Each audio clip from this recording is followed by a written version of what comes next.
পেছনে যে বাচ্চাগুলো ছুটে আসছে তাদের মধ্যে কেউ ভোলা হবে। এবার আমাদের আসল খেলা শুরু করতে হবে। তোরা সবাই অন্ধকারে হারিয়ে যা।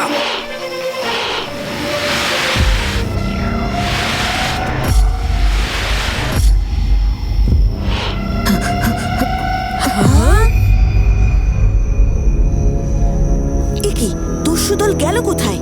এদিকেই তো এলো, তাহলে তারা হঠাৎ উধাও হয়ে গেল কি করে?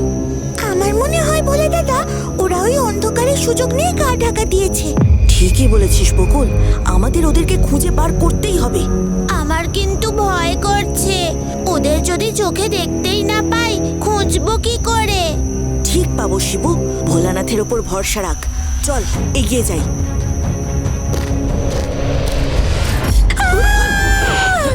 ভোলা, এখন কি হবে?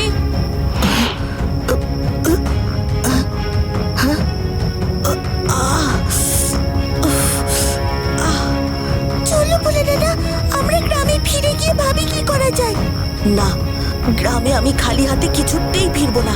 আমি লুট করা সব জিনিস উদ্ধার করে এই দস্যুদের নিয়ে তবেই ফিরবো। কিন্তু তুই এখন লড়াই করবি কি করে? পায়ে তোর যা লেগেছে, তুই তো উঠতেই পারছিস না। সত্যি তো, আমি নিজের পায়ে উঠতেই পারছি না। তাহলে হে ভোলানাথ, পথ দেখাও। সাবাস ভোলা, আগামীকাল সকাল 9:30টায় সান বাংলায়।